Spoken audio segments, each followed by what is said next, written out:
Hello, let me welcome you to the conversation this Sunday. I'm sure that you got a smile on my face, and that is because something I love to listen to, an experience I love to have again and again. I encountered in the course last week at the book launch or book presentation and lecture to celebrate the chairman of Dark Communication PLC, Aleo Dokbese. I encountered a young man, Deji Ige. The circumstance in which I met him thrilled me. He performed on stage, and the piece of work he brought on that platform energized the entire environment because he lived his art. And that afternoon threw me back to my secondary school years when my teacher would say, look, what was recited? It makes meaning, it lifts you, it transports you to where? I asked him. And my teacher would say, under the greenwood tree, who loves to lie with me, and tune his merry note unto the sweet bird's throat. Oh, come hither, here shall you see no enemy but winter and rough weather. And I said, these are words. You not see an enemy except winter and rough weather? Is winter not an enemy? Is rough weather not an enemy? But the enemy encounter outside, Shakespeare says, is worse than winter and rough weather. And I said to myself, bring Deji, let us converse. Deji Ige, a poet, a philosopher, you are welcome to the conversation. Good. Deji, how did you chance at poetry? Did you elect to do it? Did you study it? How did you come at poetry? Okay, I never studied it. I wouldn't say I stumbled on it because I knew there was something within me. I knew I had the gift of word crafting. But how to bring that to reality, I did not know. So, the manifestation of my ability to do word crafting, I would say I stumbled upon. I wrote a few things and people said, wow, this sounds good. And at some point, I realized I had too many words within me that should go on paper. So I started putting my words on paper in a diary, and I'll close the diary. I did not have any intention for that diary or those words. Then at some point, my sister stumbled on that diary. I'd left the house for NYSC. So she called me, wow, I saw this in the house. And that was a period when I was trying to look for job. No, I'd finished NYC. So the waiting period, I was trying to look for job to get. So I started writing. The words were just so many and I started putting them down. So by the time I left the house in search of green pasture, not outside the country anyway. So my sister stumbled on that. So she called me at some point and begged to publish one of the works in the diary. In her departmental journal. She was in the law faculty of the University of Benin then. So I said, okay, anything in that book worth publishing? She said, yes. I said, okay, please go ahead. Then my father stumbled on the same diary and told me, wow, I saw some things. And I said, what? He said, wow, you wrote those things? Wow, they are nice. So that brought my consciousness into the fact that I had the gift, but I didn't know what to do with it. I continued living my life. Then at some point, I started writing short stories. I just knew I had those words and people would say, oh my God, the way you constructed your stories. So I started putting those short stories down. Then one fateful day, I wrote a poem that was really magnificent. It was when the previous Ooni of Ife, Oba Deji Ige, died. And we heard the story of Abobaku. Abobaku means the man that must die with the king. Abu Bakr escaped. He did not want to die with the king. So he ran away. That was so funny to me because Abu Bakr, while the king, anytime the king is alive, Abu Bakr is like a king, well revered. He eats what the king eats. He's so respected and is in affluence. So the king died, and he was meant to die with the king, to accompany the king to the afterlife. This is the tradition in Ile-Ife. So Abu Bakr ran away. So they kept looking for him. I don't know if they found him till date. So that was so funny to me. And that brought words like, so I wrote Stench of Tradition. Because the opening line is Oba Oshupa on his way to the ancestors. Abu Bakr spotted at Semoi border, the ancient town. So that was the first poem, major poem I wrote massively to teach something and to talk about the stench of tradition. There are beautiful things about our tradition. There are beautiful things about our culture. But some parts of this tradition, of this culture, some parts stink. Believe me. So I wrote Stench of Tradition. Why should a man be killed for the sake of another man? Anyway, long story short. The same man enjoyed all the spoils of that office because of the status and the position he occupied, and was now cowardly not to fulfill the mission of that office. I totally agree with you. But that doesn't erase the fact that should a man die. But then, Deji, where does integrity stand? I totally agree. What that poem is pointing out is this part of our tradition still stinks. Believe me, the man may have enjoyed, but in this 21st century, should a man be killed to escort another man to the afterlife? Should a man, anyway, also accept to profit from likely death, and when death comes, he absconds? Everyone is guilty. The man who accepted, the man who bestowed it upon him, and the one who is ready to kill him. Everybody. So it wasn't about castigating the people looking for Abu Bakr to kill, castigating Abu Bakr himself. Why would you? So anyway, long story short, and when this poem was ready, and this is another turning point in my life that led me to performance poetry. You know, there's page poetry, there's performance poetry, there's spoken word. I do both. I do page poetry, I do performance poetry, then I do spoken word as well. So I performed a Stench of Tradition on stage for the first time, and everyone was blown away. There is this argument about art for the sake of art, and not art as a problem-solving experience. Art not necessarily addressing social problems. For a Nigerian society where there's mass neglect, where there's what I may choose this afternoon to call mass infertility, is art for the sake of art, not mere masturbation, since society is seeking reproductive consequence. So what I'm going to say is, first and foremost, art should be left to thrive in whatever form. And this is where you can get the best of art. Those who want to use art to address societal challenges, to attack societal ills, to speak truth to power, please let them do.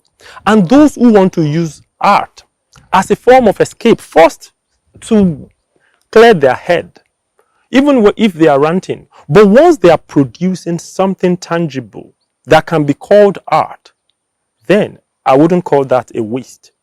Remember, some people feed on art, some produce art, some feed on art. The producers may be producing in vain, in their own thinking. I'm just ranting. I'm so sick and tired of this life. I'm just writing. But the next man feeding on that may be taking it as medicine, Remember, it may not happen in 2, 3, 4, 5 years. It may be in 10 years. Once that work is called art, it will fulfill the purpose of art. And art doesn't have a single purpose. It has purposes. Means of entertainment, of education, information, even mass action, affirmative action. So eventually, I do not see, there's nothing called wasted art. There's no art for the sake of masturbation. Once the semen that I spilled is picked by an egg and fertilized in whatever form, let art thrive. That's all I'll say. Deji, you know why I use that figurative expression? It's because I used mass infertility. Yes. Nigeria is at the crossroads. And time and again, the issue has been raised, where are the thinking minds? What are the men who could lace words together to speak to Nigeria's ignorance, to speak to Nigeria's waywardness, to speak to Nigeria's underperformance, to remind men that they ought to be men, and to remind people of material that life is not all material. After all, in this country, there was an Aminu Kano. I said to you out of stage that there was an Aminu Kano who bestrode Nigerian politics. By the time he exited, he had no house. That there was Dr. Michael Okpara, a medical doctor who was premier of Eastern Nigeria. By the time he returned from exile in Ireland, he had no house. There was a Solomon Lar who, in my presence, Joshua Dariye, demolished his mud house to give him a place to put his head. There was a Sadana of Sokoto who was larger than life. By the time he was killed, he had only £6 in his account. That these are values that are running away from Nigeria. And the artists and the intellectual are busy entertaining. That's why I said, is it necessary to be involved in masturbation when there is mass barrenness? I agree to what you've said to an extent, but I'll share my opinion on that. As long as we do not have a society totally void of intellectuals, then we still have something to hold on to. Believe me, at every point in human civilization, in human liberation, in human existence, there will be mere entertainers. There will be intellectuals. So eventually, there will be ideological people who would change ideology of other people. So eventually, everyone has their role. Those who do art for the sake of entertainment, it's fine.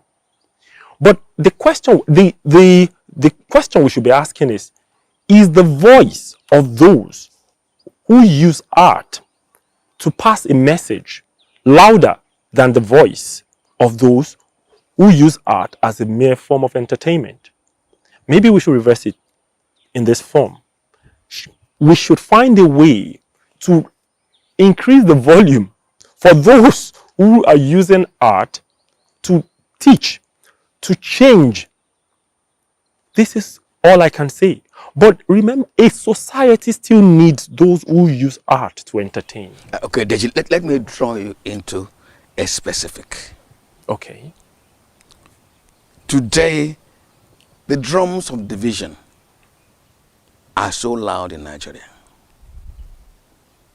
The drums of mass murder are so loud in Nigeria. The drums of impunity are so loud in Nigeria. And the current worry is that the drums of to thy tents, O Israel, which if not well managed, could become the drums of war, that they are so loud. Is there any lesson in history that by your art and your poetry that we could draw from to warn us against this centripetal forces pulling and asking us to please everybody move in your direction? Is there any lesson in history? There is, believe me. There will always be lessons in history. First, I think there's a Yoruba proverb that says, "Baba mobi anlo, amobi atimbo." If we do not know where we're going, we should know where we're coming from. And sometimes, to find your path into the future, you have to retrace your steps into the past. That can tell, oh, okay, I think I started out to get here. Okay, fine, let me stay on course. So eventually there are lessons, and I teach, I remind people of those lessons through my works. I teach those lessons. I call people's attention to those lessons. Can we, because I saw you perform on stage. Yes. Incidentally, I asked my guys, let's do this under a greenwood tree so that we can be free to speak the way we want. Is there any of your works that can speak to the dangers of the present drums to Nigerians? Yeah, there is. Okay, I'll do this poem titled "If the Weapon is Fired." It says a lot about the Nigerian Civil War and the memory of those who lost their lives and lost loved ones. Anyway, the sun rises again in the east, and I hear the same old chant, the chant of Exodus. To bring this chant to heal, I shall say a word of revelation. And before we flip the future into apocalypse, sing a song of lamentation to soothe the memory of Ikenna, that innocent boy, plucked off his mother's back, then dressed in military uniform twice his father's size and oversized boots he barely walked in. Before a bullet went through his head in the camp of child soldiers, where children were molded into weapons, branded freedom fighters, then forced to worship drugs in a rebellion they couldn't spell its intention. Let the morning dew of reason perch on restive spirits of those who have made even a whim into a prayer. May the sun not go down on your anger, for good fortune to continue to water that fertile land on which the sun rises in salute of hard work and harvest never cease. So we do not have to seek the peacemakers once again to quench the wildfire of rebellion. If a child never saw the horror of war, his father saw the night before, which now keeps the old man in his bed while the young and restless chant to the sound of Egbe. Let the father tell the legend of Ntijebe. The battle that ended before it began broke 1,000 guns, the spirit of a clan and the pride of men. Let men tell the legend of Ntijebe, so women can imagine losing a child. Let the mothers weave a fabric in love to veil hatred from the heart of their children, lest their sons be sent to war and daughters ravaged in rebellion. May it be burnt to ashes. The roller coaster of hatred will ride to the past to invoke the forgotten rage of Ogbunigwe. Let men of understanding run this race before it is too late. At the 9th mile, find Ugochi Nyelu, my mother. Ask for her wisdom. Tell her, I have been to the other side and back, seen the intangibility of life from the vantage point of reconciliation and the needless point of rebellion. And like she said, even the star of the north cannot take the glory of sunrise in the east. But the sun that rises in the east must set in the west. So, in isolation, melody cannot be heard. But when the woodpeckers beat the drum and the crickets sing a song, the music comes together. Together, we must forbid the ghost of yesterday from haunting tomorrow. So, at sunrise, I shall head to Asaba to mourn the massacre that left eternal scars, and go to Obosi To rule the memory of the battle that turned water to blood, I shall kiss 1,000 graves of those who paid with their lives, plead with their soul. Bikono, forgive the past. Bikono, eternal peace upon your spirit. I will speak to the land on which Nwobo's fortune was told, and the hope of Ikemba's war dashed. USA. So we do not tell your story twice. USA. At sundown, ask to be told a tale of fortune and a tale of doom. So you can tell the difference between hide and seek on green fields where butterflies caresses the cheeks, or the hide and seek on battlefields littered with corpses of family and friends. And for the ray of hope of a brighter tomorrow, not to be dimmed by hunger and disease as echoes of peace seen into another mournful chapter in history. Ifa Juna must not rest. Banjo must not sleep. Let the war heroes from great beyond whisper the lessons of their war through whispers of reason to those who were absent, and the young and restless, peeping into the barrel of loaded gun. If the weapon is fired, a fairy tale will not be told, and the generation unborn may yet bear the brunt. Well, Deji, you are speaking to an angry people. You are speaking to a reactionary people. You are speaking to a situation, in fact, that could have a dire consequence. This, your poem, seems to agree with the lecture delivered in Washington in 2016 by a former governor of the Central Bank, Dr. Charles Soludo, at the World Igbo Day, in which he made a prediction that unless something was done to the Nnamdi Kanu factor, the Southeast and Nigeria could be facing a situation that could become unpleasant. But he also raised a question.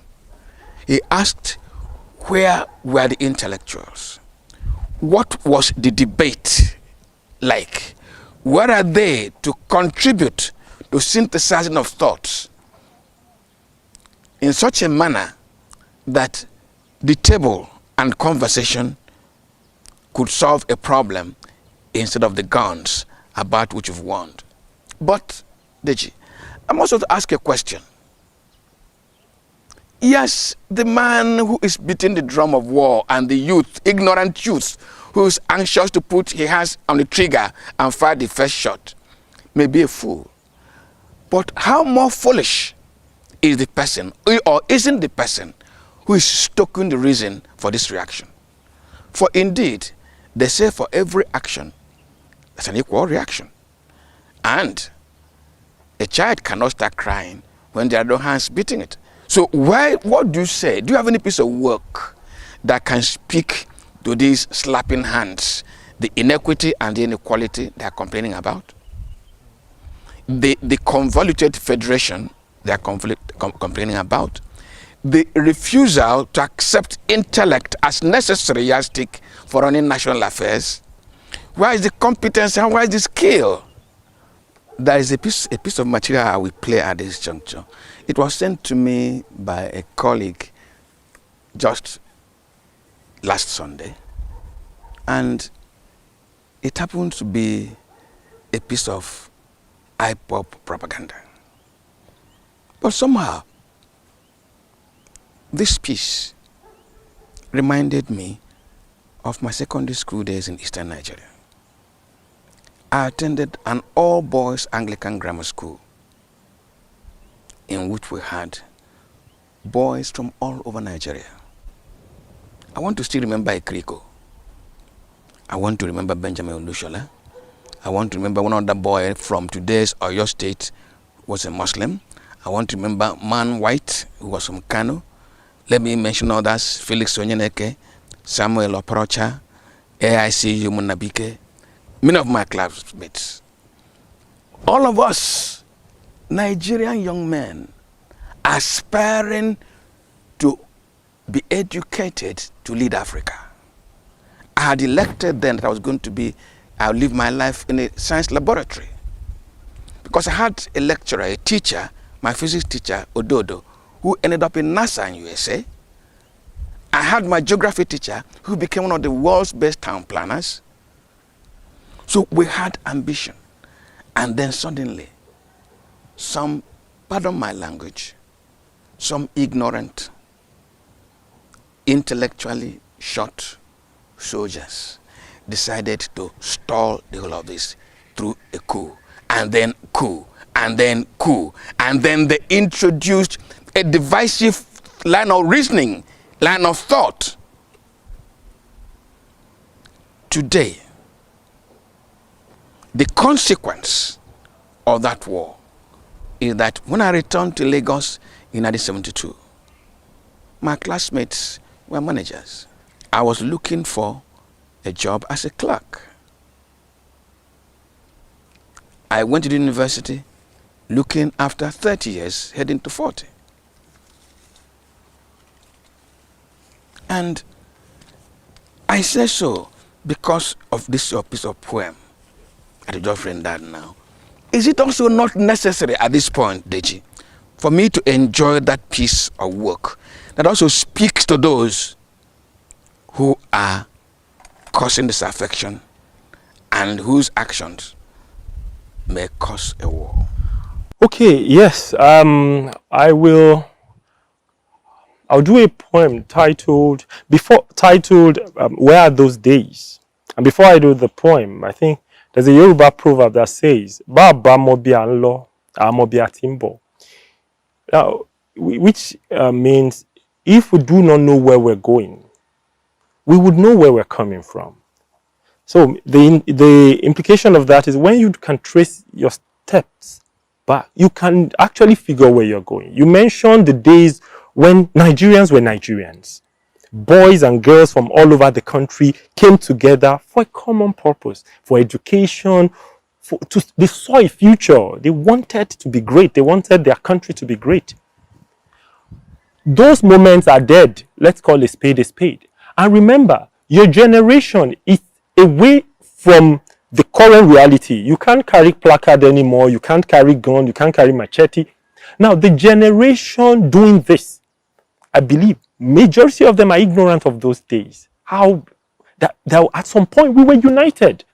There was no from the east, north, south, central, middle belt. No. So we need to constantly remind ourselves, especially the generation raising the dust, that there was a time we were a nation, we were a brother's keeper. And the time can come back. Those days can be brought back, but only by us.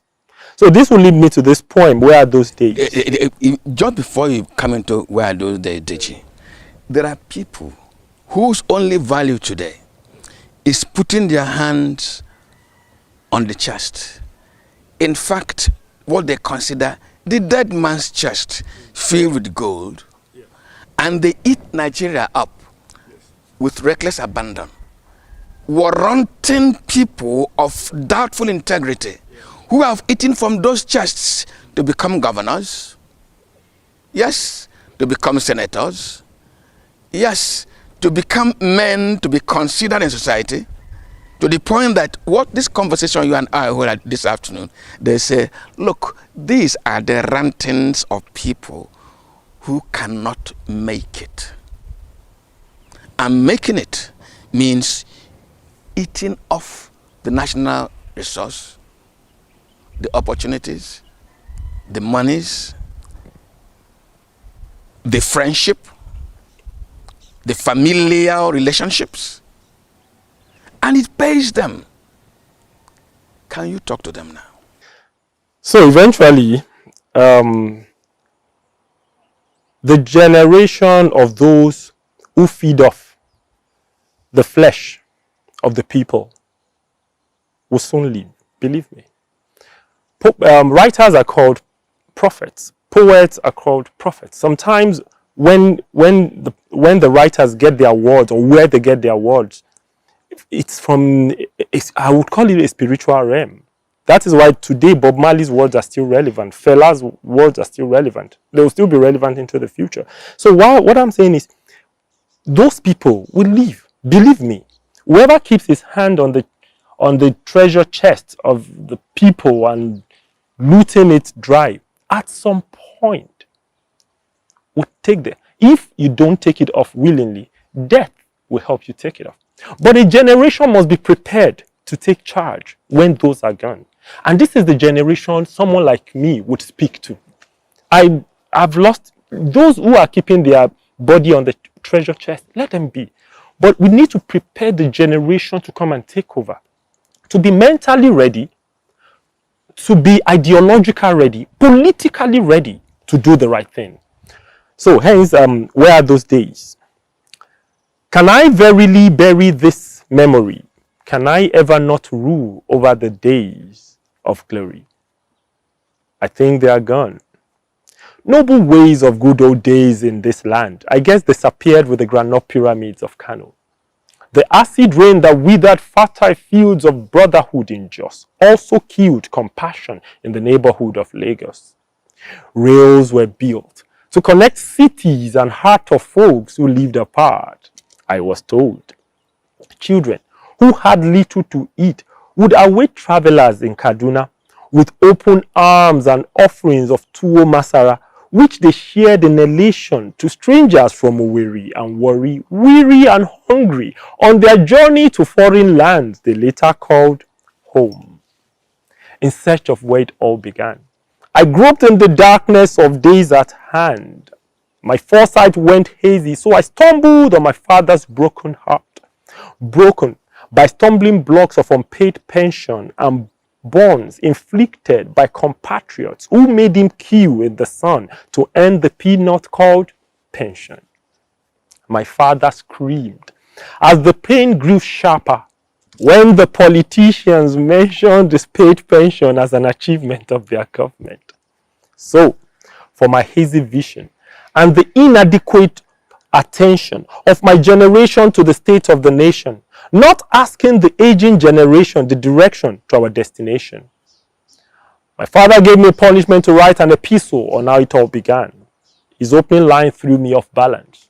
What does not belong to a man, he said, a man should not take, except a woman in marriage. If not that option, then it is corruption. Life is a riddle, my son. The land bled when Ovoranwen was put in shackles. Heaven wept when Saruwiwa was laid to rest. Rest was his last word that sparked this unrest within me, that heroes of noble cause who have gone to rest may never rest in peace until this matter is laid to rest. My father fell asleep, so I picked his brain. So one day, I can pick my pen to write an epistle on how his generation fell asleep. The watchmen slipped into coma. Then, courage gave way to hypocrisy. Weakness mistaken for meekness. The warriors are in shackles of comfort. The just gagged with wealth. The lions shed their mane, watching chameleons take over the jungle as our conscience inches towards extinction. One day, I will write an epistle on how it all began, and begin the epistle with a question. How did we get here? How did we assemble this orchestra afflicted with musical myopia? However, did we climb this height of impunity from where we overlook the fact that we goaded ourselves into this labyrinth in which we have lost the path to utopia and found a cemetery of regrets to bury the relics of our days of glory? So I ask, where are the days of glory? Where are those days nothing went to waste? We made tangible things from things of little worth, like tins of milk recycled to containers for moi moi, and the big ones we used for storing detergents. Our leftover went to the cage of rabbits beside the vegetable garden, kept green by dung from the poultry farm that assured us eggs with our daily bread. How did we arrive at this creek of emptiness, where we bleed our land for fortune, spill oil on the future, borrow the earth for wealth, bury our inspiration within? Oil may fuel cars, I know, but inspiration will fuel those who will build cars. As imitation of one generation by another will determine the exaltation of a nation or her limitation from generation to generation. And this is not a legend. Inspiration is not a legend. Like those days were real. When empty cartons were remolded into space shuttles and exotic cars that carried our children to the land of their dreams on the shoulders of fathers who washed sweat of labor off their hands rather than blood of kindred, and mothers who needed not stay awake at night twisting and turning figures on public ledger. Where are those days daughters were proud of fathers who were soldiers, and sons aspired to be soldiers?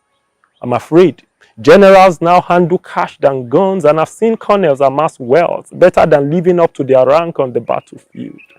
Where are those days our national anthem was a prayer? Each verse crafted the master key that unlocked doors in days of uncertainty. Virtue flowed in our veins, love expressed in purest ways, as bars of iron could not cage our dignity. Praise be the name of the Lord. Have mercy on your people. Just before the shepherds started to hustle flock with fancy billboards and the scripture shrank into apps on the same tabs where we watch porn, were the days our offering went straight from the heart to the offering bowls on sacred altars, then carried further to orphans and widows and accounted for by church elders. I'm afraid on this new road to salvation, I see end-time ministries where offerings are swiped from debit cards to POS on glamorous altars, wired to holy accounts, and further to escrow for the offspring of the shepherds. Worse still, lavished on building colleges and private jets the congregation cannot afford. Alhamdulillahi Rabbil Al-Amin. Astaghfirullah. As I long for those days to be back when peace was not haram, but what we made with our neighbors no matter their religion. Salat was a sure path to Al-Jannah. We would never kneel on sajada covered in blood. Deji, I want to read you. Deji, thank you very much. Thank you very, very much. I want us to end this conversation this afternoon by facing certain realities. You're a young man. You've elected thought as your own weapon of engagement in a Nigerian society that seems to be looking for ways of salvation. I interjected at this point of prayer to also add my voice and say, may those to whom you're speaking hear and hearken. However, Deji, a last question. Do you ever feel lonely that when you make all this effort, yes, you're young, do you ever feel lonely that with all these efforts, when you look left and right, there are few of those prominent Nigerians, big men, who seem to be casting their vote for this your line of thought? Do you feel worried? Yes, I do. And the reason is these are the people who can help change the narrative quickly, without affirmative action from the other side, from the oppressed or the repressed, without uproar, without fight. Do you have a hope that sometime these men with their two hands on the national chest, resource chest, will ever raise their hands to say, look, equity is right? I am very hopeful. I wouldn't be writing if I wasn't hopeful. Believe me, I am so hopeful that at some point, Nigerians will tell a different story. Rome was not built in a day, but there's another clause to it which I have added. The people who built Rome never ran to Athens when the bricks were falling. They stayed back to build Rome. I believe so much that at some point, Nigeria will be better. Nigerians will be Nigerians before they are Igbo, Yoruba, Hausa, and the rest. I am very, very hopeful. When you see the effort of people, when I look into the faces of people that are not from the same region I come from, and I see love, I see affection, I see it gives me hope. It gives me joy. I am very, very hopeful. And I pray a few or more of us can retain that hope. All you need is a speck of it. And at some point, when all is dead, that speck of hope, if we can find it, it will come alive. My last word this afternoon is, let those who have ears to hear, that can they kindly hear? Well, it's not always that I have the, let me call it the good fortune of encountering young men like this. I want to believe that sometime again, we'll bring Deji back, or somebody in his own kind of thought and idiom. My name remains Nwabueze Njoko. It never changes, and the conversation never ends. Good afternoon.